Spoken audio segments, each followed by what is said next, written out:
Dr. Rekha Bhandari is a board-certified physician in internal medicine, geriatrics, and palliative care, with years of experience caring for patients across complex stages of life. She's also won Ellis Island Medal of Honor in 2016. So, Dr. Rekha Bhandari, what made you choose to work in internal medicine, geriatrics, and palliative care? So I'm a physician, I'm a foreign medical graduate who trained in Mysore, Karnataka, India. I did my basic medical school in India and came here and trained for internal medicine, and I did my super specialization training in geriatrics and palliative care. So the interest stemmed in the field of geriatrics is because when I completed my training and started my private practice, we had tremendous amount of senior patients coming to the office. The needs of these seniors were very, very, very different from a much younger patient population. So hence that stemmed my interest to go in and train myself to cater to take care of patients and also the chunk of population that we had in the private practice was the main interest.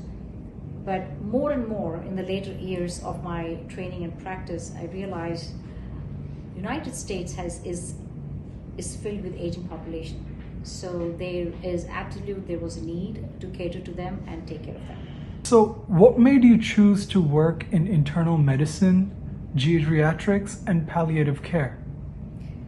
So I'm a graduate from India. So I finished my medical school in Mysore, Karnataka and migrated to United States.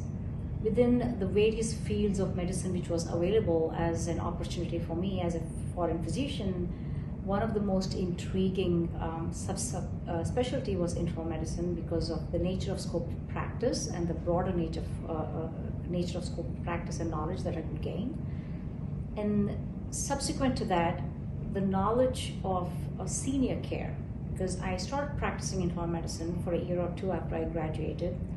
Then the knowledge of senior care was missing, and majority of the patient population back then when I was seeing patients were seniors.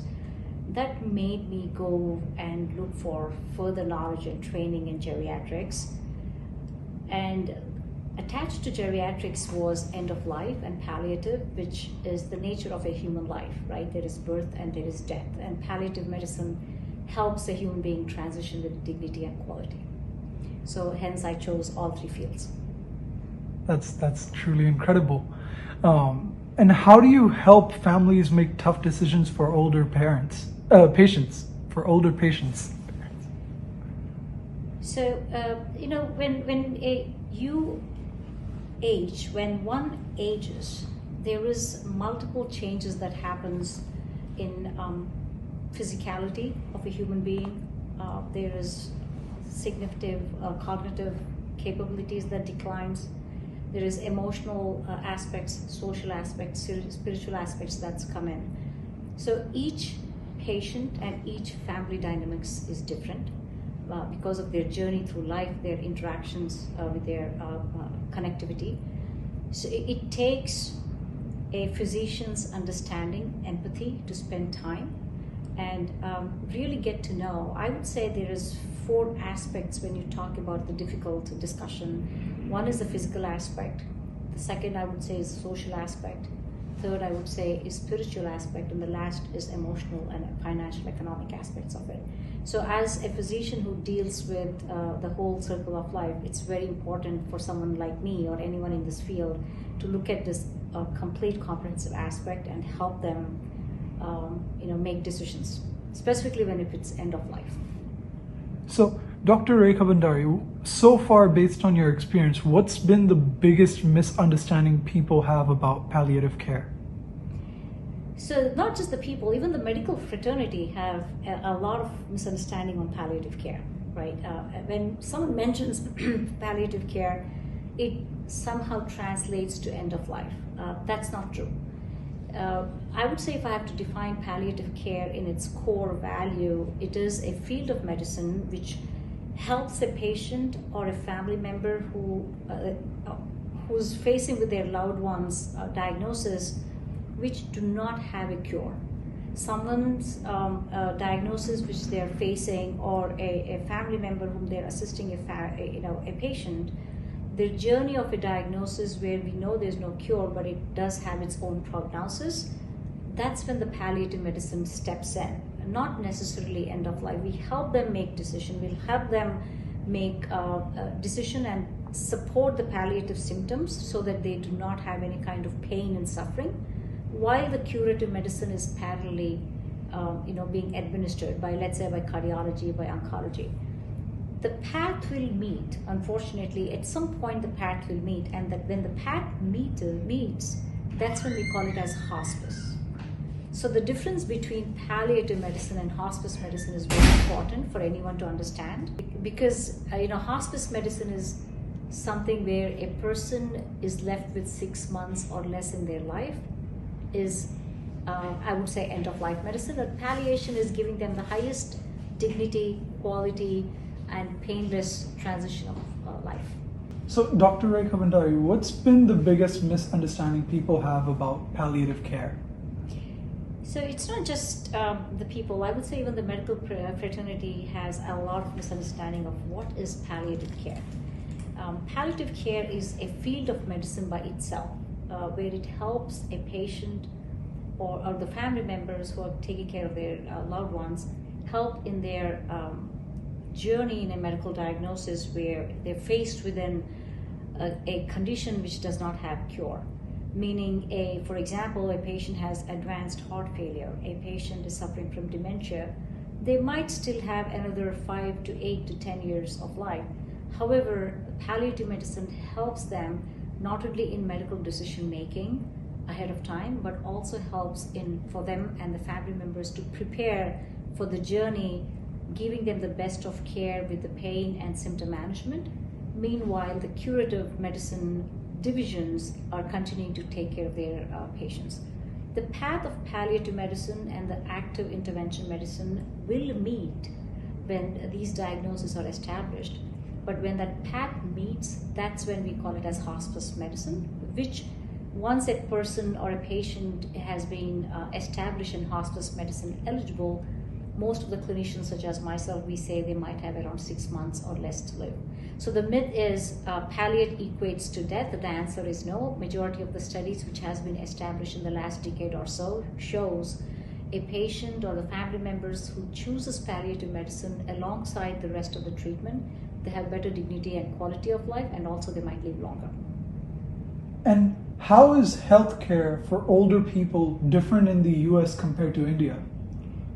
So let's look at the population.